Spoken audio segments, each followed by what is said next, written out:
morning. I'm just the introduction. The main encore that you're here for is all of the work that the students put together. So I just want to start out by thanking all of the student organizers for their amazing work, their insightfulness, their curiosity, and all of the panels that you will see through the next few days comes from the work of our students. So if we could just start out by giving them a round of applause for that. To welcome and acknowledge and thank our delegations from Brazil and from Palestine who have joined us here today. Thank you so much for making this travel arrangements. Your questions continue to inspire us, so keep them going throughout the weekend. And once again, just thank you to everyone for coming out. I won't take up too much time. I'll pass it on to my counterpart to set us off for what we came here to do. Welcome again to Democracy on the Brink.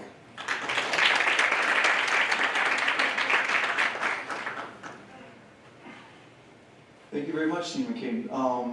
Well, ladies and gentlemen, esteemed speakers, students and guests, it is an honor here to welcome you to the 39th Annual Tufts University Symposium, Democracy on the Brink. My name is Alejandro Andres Alvarez Acuña, and I'm a first-year undergraduate student pursuing an international relations major, and I'm also part of the organizing student committee of the symposium. Like many of you, I have spent my entire life navigating different political realities, each shaping my understanding of democracy, not as a fixed system, but something that's constantly in influx and it's constantly contested. I grew up between Costa Rica and Colombia, two countries with vastly different histories of peace and governance. Costa Rica, a country without an army, taught me that cooperation can actually uphold democratic institutions without having to reach out to military or to force. Meanwhile, Colombia, a nation that has endured decades of internal conflict, has shown me that even in the most difficult circumstances, dialogue, cooperation, and justice can pave the way for peace, if we fight for it.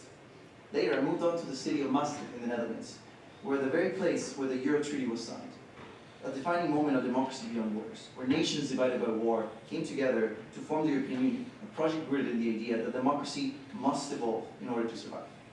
And now here at Tufts, in Boston, in the United States, I find myself in a country that has long championed itself as a beacon of democracy.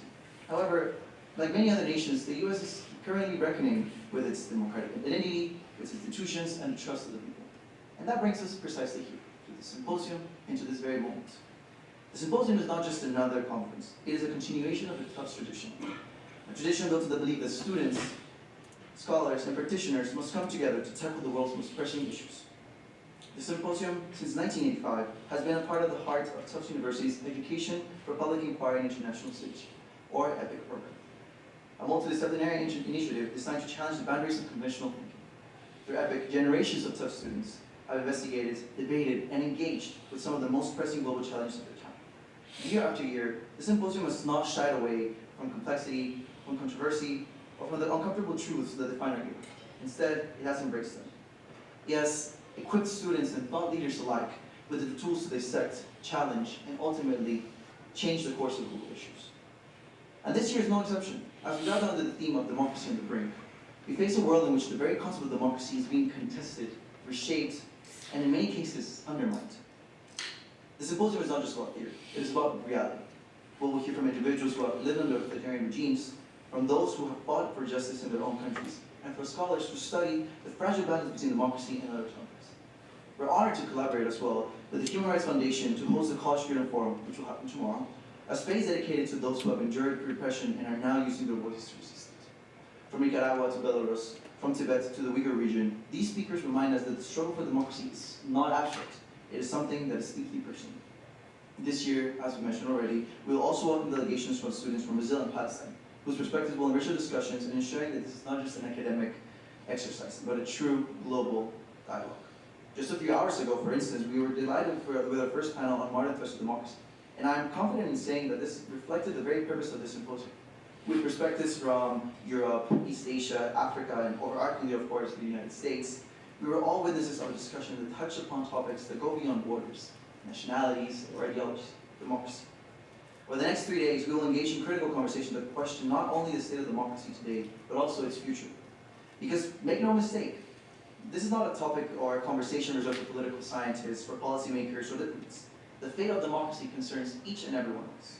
Whether you're a person of color, a queer woman, an immigrant, someone struggling to make ends end, or even if you check every box of privilege, democracy's fragility is not just a distant, abstract concern. It affects our families, our communities, our rights, and our ability to shape the world we live in. And when democracy crumbles, it is always the most vulnerable who bear the heaviest cost. We gather at a time when democracy faces one of its most defining eras. 2024 was a year of unprecedented electoral engagement across the world. More people than ever cast their votes in national elections, from the United States to India, from the European Parliament to Latin America. And yet, was this truly a victory for democracy? Because while ballots were cast, many of those elections were marred by deep distrust, disinformation, political intimidation, and systemic efforts to erode democratic norms from within. In some cases, democracy was just a facade, an illusion designed to legitimize authoritarian rule rather than empower the people. And so we must ask ourselves, does democracy today still reflect the will of the people? Or has it become a tool wielded by those in power to maintain control? What happens when democracy itself is used to justify corruption, inequality, and repression?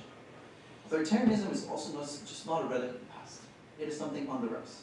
Across the globe, we see populist leaders manipulating democratic institutions to serve their own needs. A shift towards nationalism, identity politics, and fear-based governance that threatens the very foundations of pluralistic consensus. Many of the same global leaders decrying authoritarianism have no issue propping up regimes that systemically silence dissent. And so, who decides what democracy is?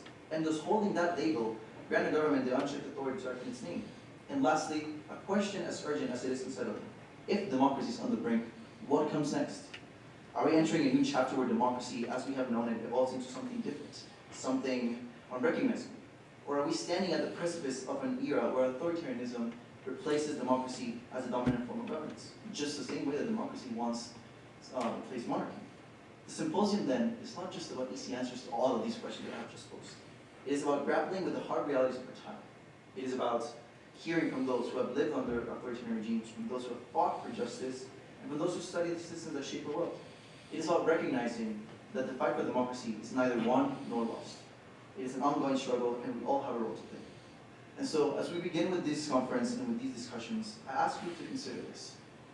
Is democracy at its breaking point, or is this the moment where we reclaim it?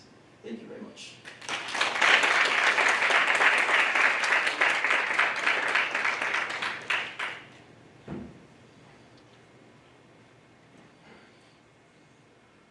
Good evening. Welcome to the opening keynote of this year's annual IGL Symposium titled Democracy on the Brink. Thank you for joining us tonight. My name is Felix Bhattacharya, and I'm a Tufts University senior studying international relations and civic studies, as well as being on the 4+1 program with the Fletcher School of Law and Diplomacy. Over the past couple of months, our student organizing committee has been working hard to put this conference together. In collaboration with the Initiative for Global Leadership, the Human Rights Foundation, and the Tisch College of Civic Life, we've made this conference a reality. Now, with the election of Donald Trump, the recent electoral success of the AfD in Germany, and democratic backsliding around the world, it's clear that the concept of democracy is shifting. An oft-cited example is Hungary, under Prime Minister Viktor Orban. The European denotes it not as a democracy, but as an electoral autocracy.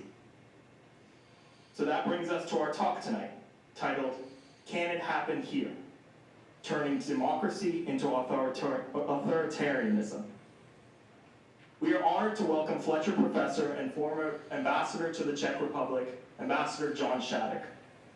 Ambassador Shattuck is an international legal scholar, diplomat, human rights leader, and former university president.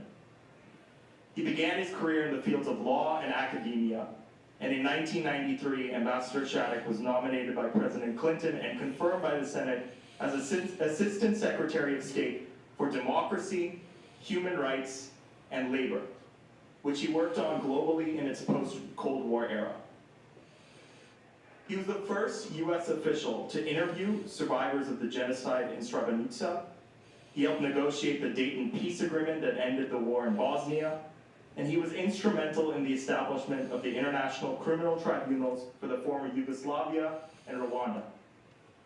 In 1997, President Clinton nominated him to be the US ambassador to the Czech Republic, where he served from 1998 to 2000, directing US relations with a Central European ally and a new NATO member. Ambassador Shattuck returned to the United States as the CEO of the John F. Kennedy Library Foundation from 2001 to 2009. At the foundation, he expanded and created worldwide internet access to Kennedy Library programs on terrorism and international relations, digitized presidential documents and audiovisual records, and more than doubled the foundation's endowment. During this time, Ambassador Shattuck was also a lecturer and speaker right here at Tufts University, and served on the advisory board of the Institute for Global Leadership, now Initiative for Global Leadership. In August of 2009, he became the fourth president and rector of the Central European University, an international graduate institution in Budapest, Hungary.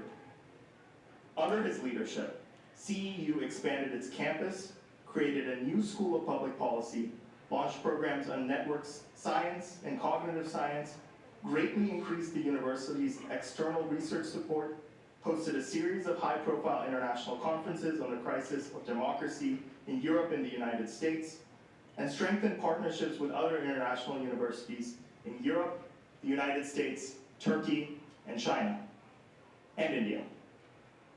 Upon his retirement as president, CEU renamed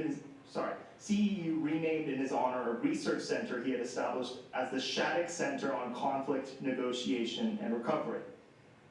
So that brings us to tonight. Tonight, Ambassador Shattuck will join us to speak on how democratic governments can be turned into authoritarian regimes. Now, I've been talking for long enough, so let's get to the main event. Ladies and gentlemen, Ambassador John Shattuck.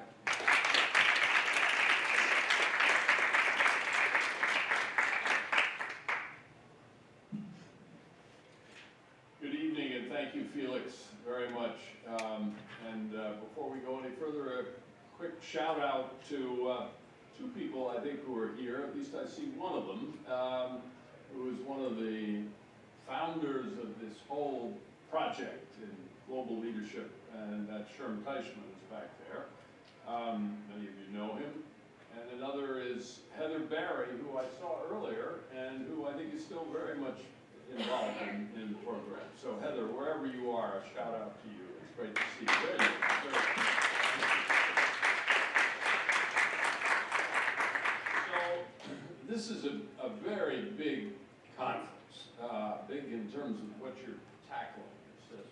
But what you're tackling is at the center of what we're all living through. So this is something that I think almost anybody has an opinion about, and all of us need more information. So I thought I would try to give a little analysis of how a democracy can be turned into an autocracy and even further into an authoritarian regime, because I think that's really the big question that's standing before us. Certainly it's the question right here in the United States. And we're now, I think, 5 weeks, I think that's the right time, into the new term of the second term, the second coming of President Donald Trump. And to give you my perspective on what's happening, I'm not going to talk about Trump, but I'm going to talk about his favorite European leader, and that's Viktor Orban, who has a formula and has actually gone ahead and used that formula to transform a democracy in Hungary into an autocracy and authoritarian regime. And Trump loves that formula, so we need to know more about it. That's the piece of information that I'm going to give. So let's start, let's plunge right in.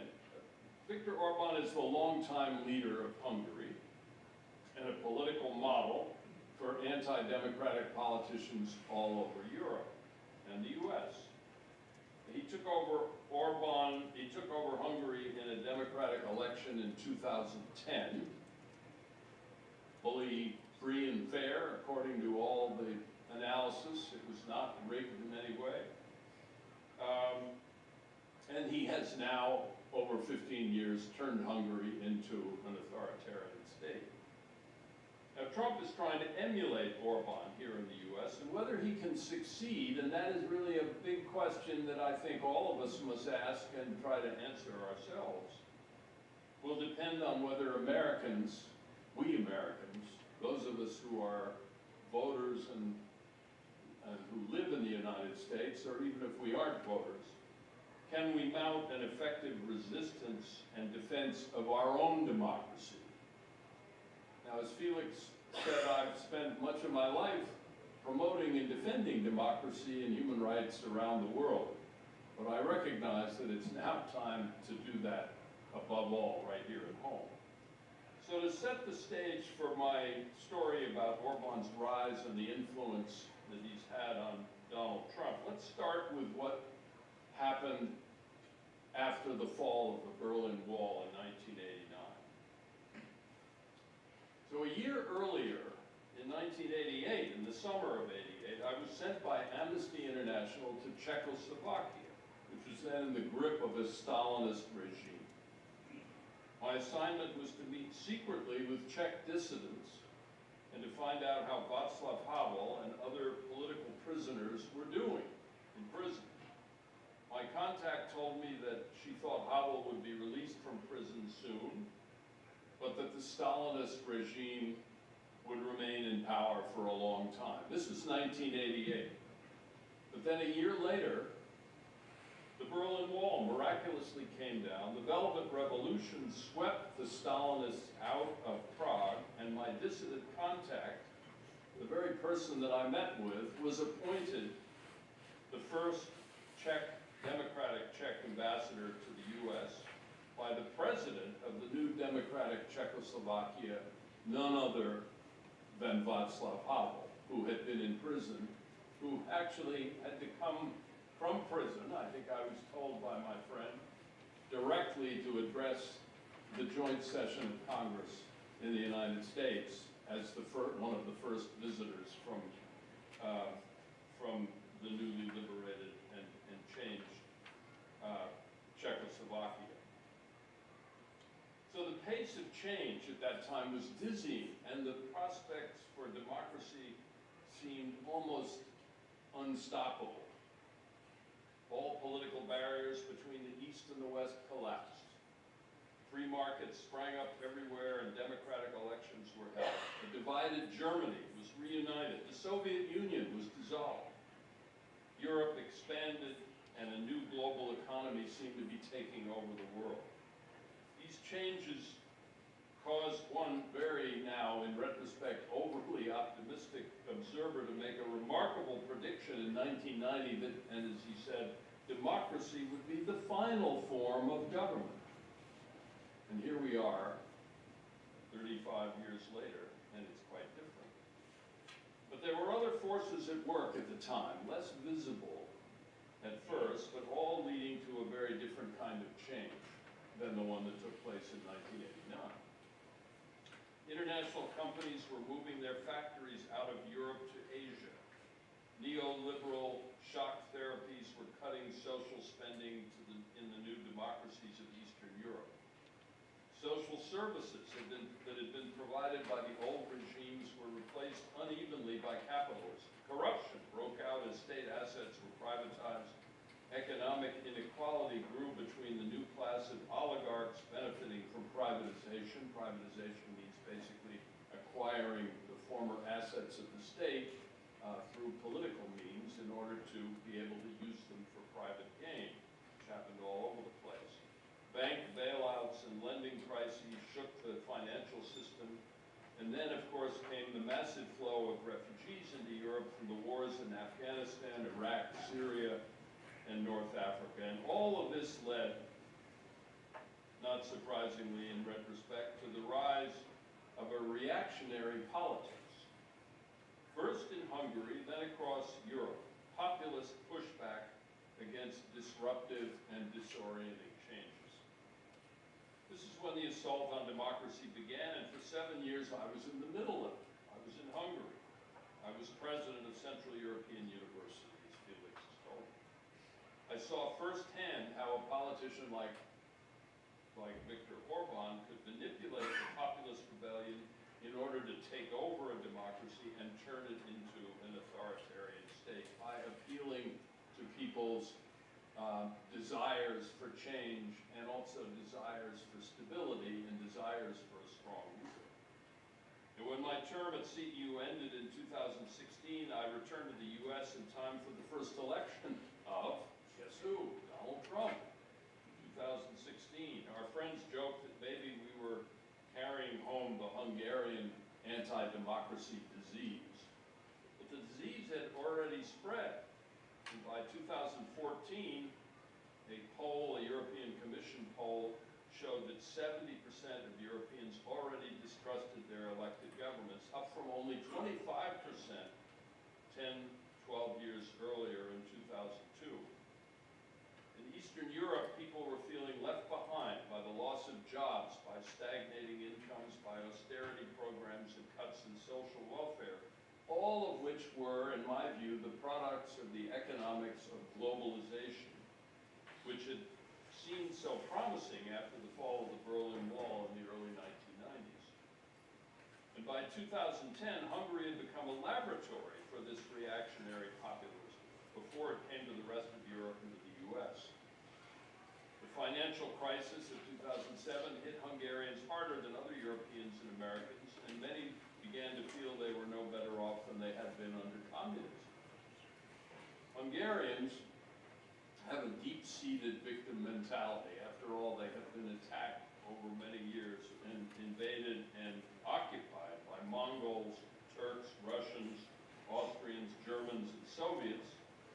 And Hungarian civil society, as a result, was very badly stunted by outside domination.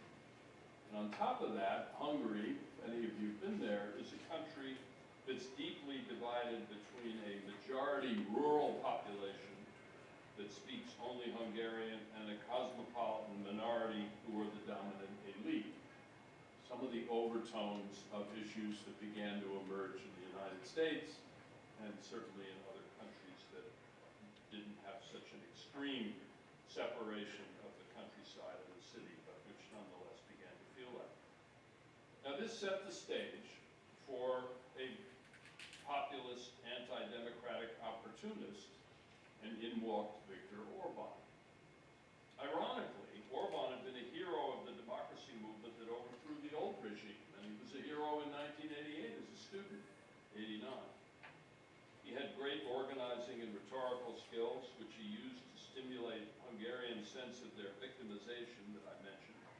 He attacked the European Union and called it the new Moscow because it was directing all these sort of regulatory approaches toward the Hungarians and other parts of Europe, but that was part of what it did as a centralized part of Europe.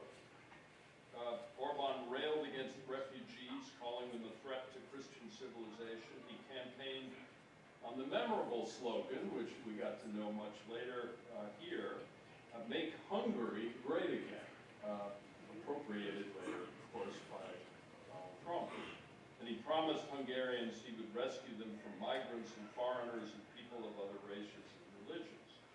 He even created a new Hungarian identity politics by offering the vision of a great Hungarian nation as a way to prop up a worn-out and disintegrating society.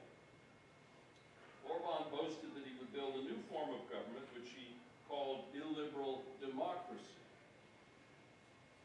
An Orwellian term he invented to justify turning his election into a weapon to attack and undermine democratic institutions. Let me describe how that was done. He maneuvered his narrow electoral victory in 2010 into a supermajority in the parliament by basically fixing a variety, but doing it more or less above board, fixing the various representations of parliamentary seats. And he paved the way to rewrite the Hungarian constitution. He took over the media through a combination of regulation, censorship, and financial pressure. And today, the government and Orban and his cronies control 85% of the average Hungarian sources of information. He undermined the judiciary and the rule of law by expanding and packing the constitutional court, forcing independent judges to retire, cutting back the court's jurisdiction, and drastically revising the Constitution.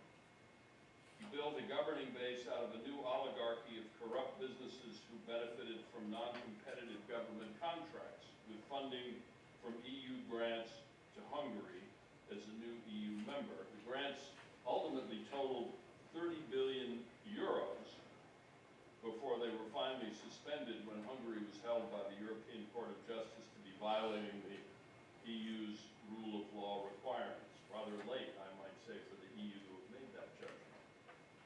Meanwhile, the 30 billion euros were finding their way into the oligarchies of Hungary, Viktor Orban's oligarchy. He attacked Hungarian civil society and branded organizations that received any support from the US or Europe as foreign agents, conducted harassment investigations of critics, and he took away the academic freedom of universities. Now, as I said, I was running an international university that was accredited in both Hungary and the US, and it was a very prominent university that was receiving very high and increasingly high ratings in Europe. Its mission was to revive academic freedom in Eastern Europe, and it was started right after the fall of the Berlin Wall. And during the time that I was president, the president of the US was Barack Obama, and the US was promoting academic freedom both at home and abroad.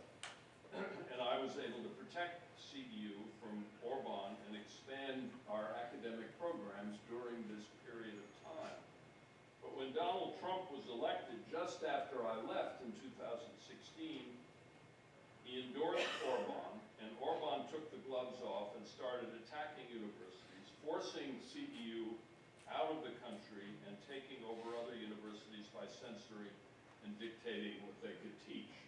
And recognized, of course, that universities' intellectual life it can both be attacked as elite, but also is essential for the control of ideas and thoughts and programs and policies, which is what he wanted to control. So Viktor Orban has really now become the icon of anti-democratic nationalists on both sides of the Atlantic. And he's had a huge influence, as I said earlier, on Donald Trump's MAGA movement.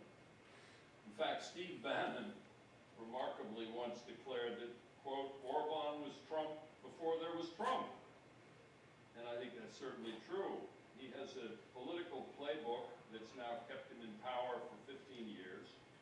And it's become the blueprint for Donald Trump's Project 2025. And let me give you a summary of Orban's top 10 rules for turning a democracy into an authoritarian state. Rules that will sound familiar as we watch Donald Trump trying to implement them here in the US. First, take over your party and enforce internal party discipline by using political threats and intimidation to stamp out party dissent.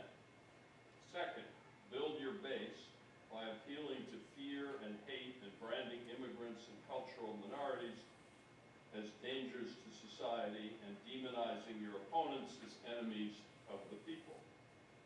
Third, this is a very important one, use disinformation and lies to justify what you're doing if you have to. Fourth, use and repeat them often enough so that they become the truth to those who hear them. Fourth, use your election to claim a sweeping mandate, especially if you don't win a majority of the vote, which neither Orban did in 2010 nor Donald Trump did most recently in 2024.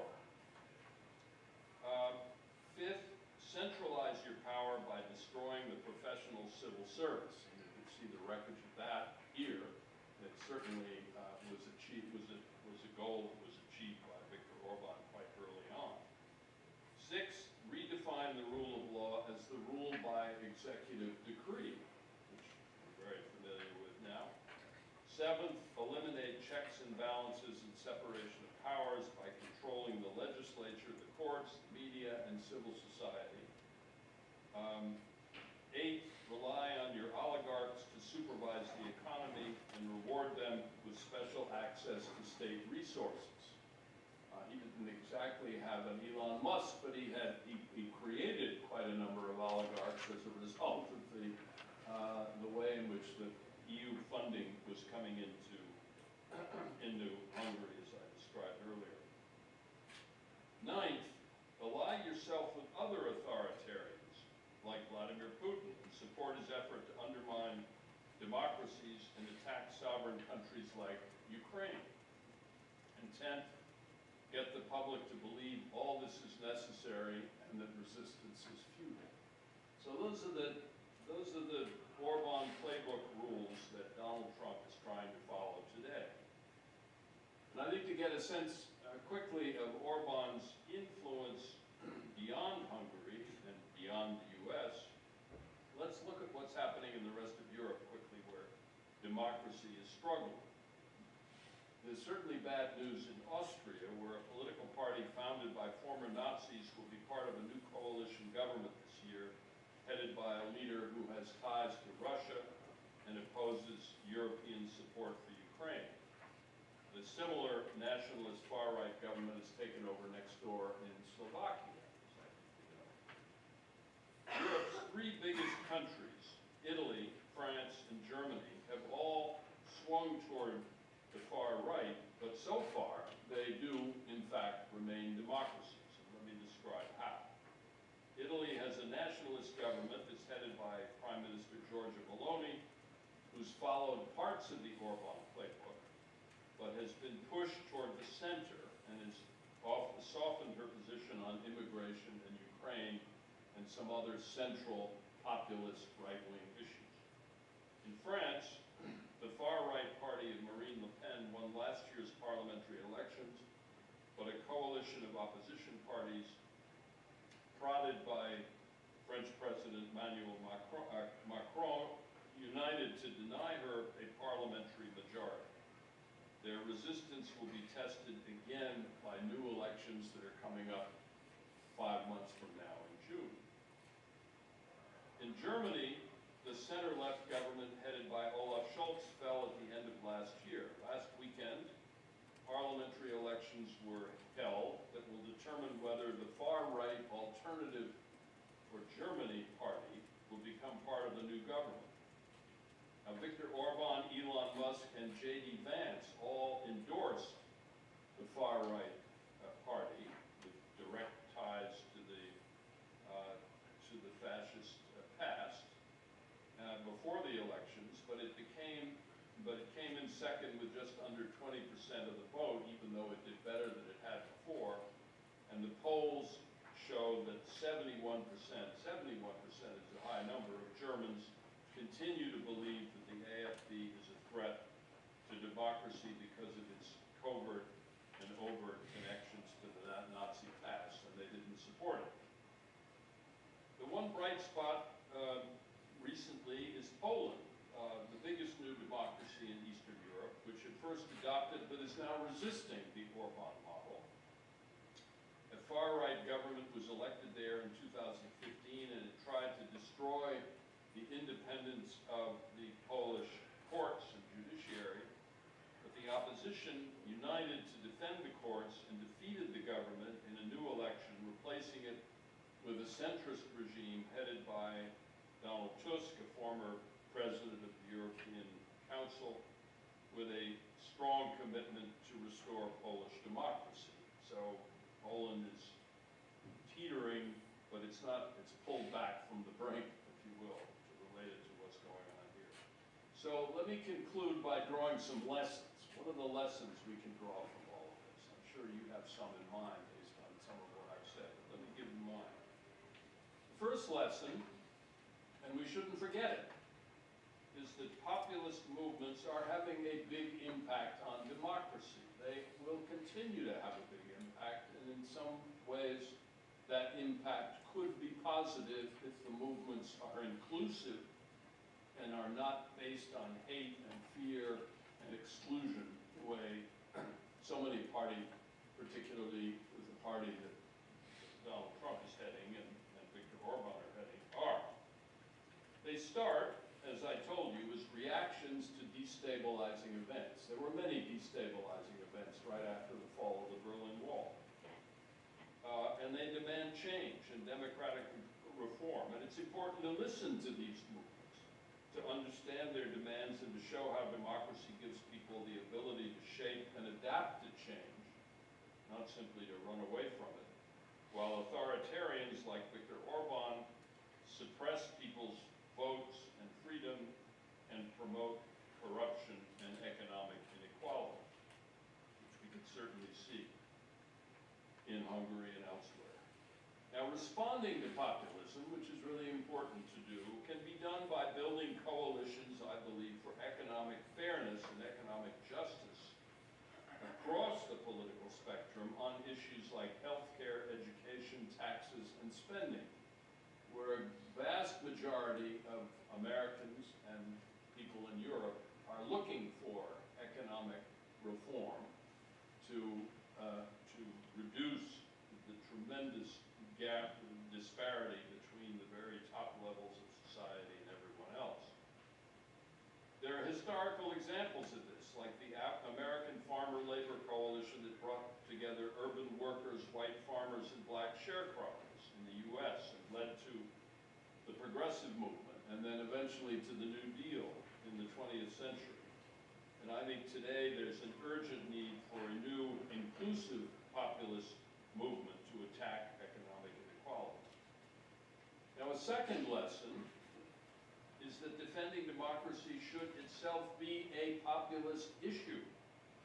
In the Orban Playbook, the national flag and the symbols of patriotism and nationhood are expropriated by the authoritarian leader and his followers.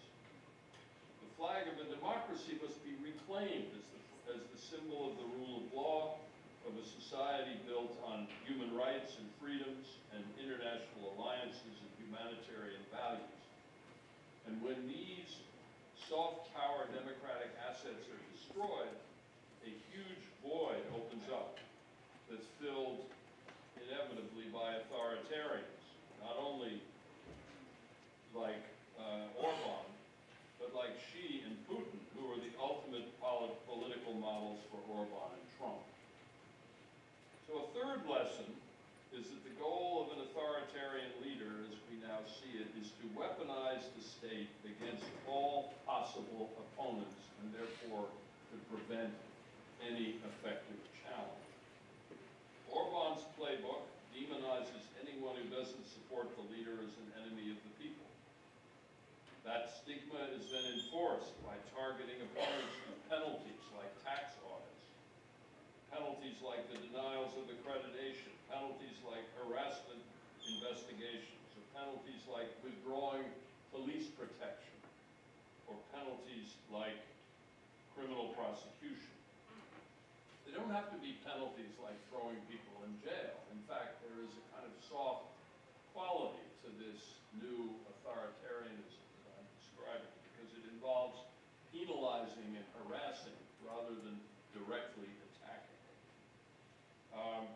The result of all of this is a hollowed out shell of democracy like Viktor Orban's Hungary.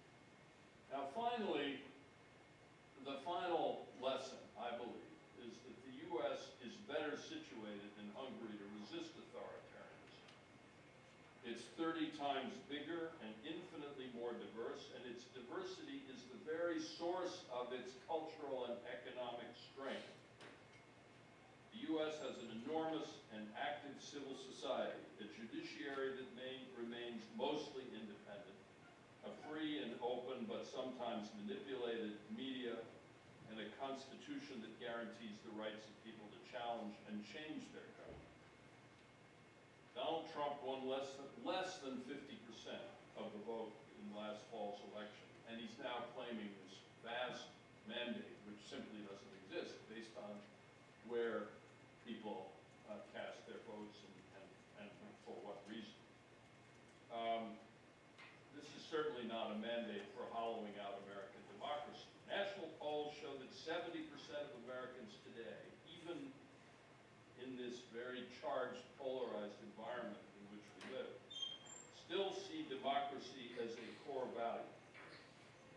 resistance to the assault on democracy is not only possible, it's essential and it can work, as we can see from what's happening in many areas, particularly the flood, the growing number of successful lawsuits that have been brought against Trump's flood of executive decrees, and the rising tide of grassroots mobilization by civil society groups across the country who are organizing demonstrations and lobbying legislators to stand up for democracy. So defending democracy is a long game. It's not something that you can do and then rest. It always has to go on. For 2.5 centuries in this country, Americans have fought to expand the right to vote, to achieve equal protection, to oppose intolerance and political violence, to gain freedom of speech and religion, to guarantee due process of law. Now, these goals may seem to be blocked today by Washington, but I would say that the U.S. is not Germany in the 1930s, nor Hungary in 2025, because citizens across the country are beginning to resist authoritarianism. Resistance is hard work. I think anyone who's engaged in it certainly knows. And it sometimes may seem futile. But every small act counts, and many small and larger continuous acts can make a profound difference in resisting an authoritarian regime. 6 decades ago in South Africa, during apartheid, the height of apartheid, the original Robert Kennedy, not the one who's now in Trump's cabinet, described how this can happen. And let me end with his eloquent call to action. Some of you may know this.